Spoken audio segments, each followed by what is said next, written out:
Dr. Jose Rizal in Belgian, Brussels, 1890.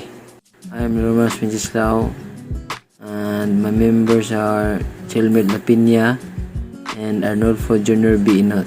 On January 28, 1890, Rizal left Paris for Brussels, capital of Belgium.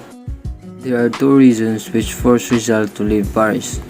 First, cost of living in Paris was very high because of the universal exposure.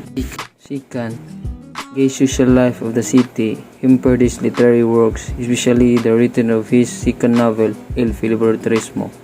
On February 2, 1980, Rizal arrived on the Brussels with Lucy Albert. They live in a modest boarding house on 38th row, Philippe Champagne, managed by two Jacobi sisters, Suzanne and Marie.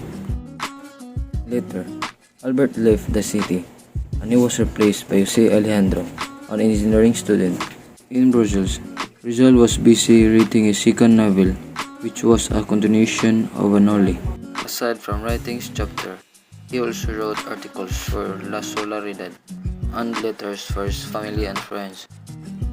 One of the articles that he wrote was the new orthography of the Tagalog language. It was published in La Solaridad on April 15, 1890. Rizal loved his own native language. He was the first advocate of the Filipinization for its orthography.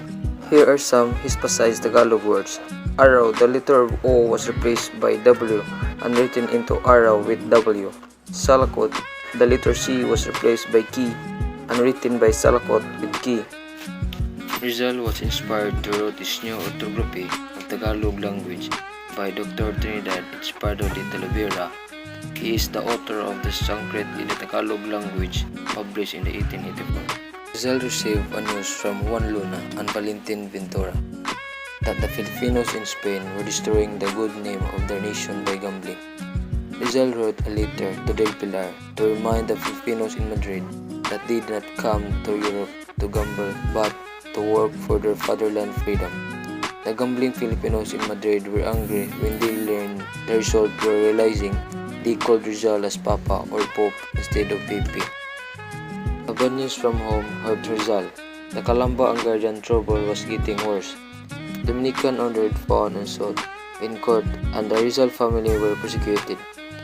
The sad news from home depressed Rizal in his moment, as despaired Rizal had bad dreams during the night. Versus when he was restless because he was always thinking of his unhappy family in Calamba. Although he was not superstitious, he feared that he would not live long. He wasn't afraid to die, as he wanted to finish his second novel before he went to his grave. In face of sufferings, Rizal planned to go home. He could not stay in Brussels reading a book, but his parents, relatives, and friends in the distant Philippines were persecuted. All his friends were horrified by Rizal's plan to return to the Philippines. They warned him of the danger that awaited him at home. Rizal ignored the warning of his friends. No threat or danger could change his plan. However, he changed his mind.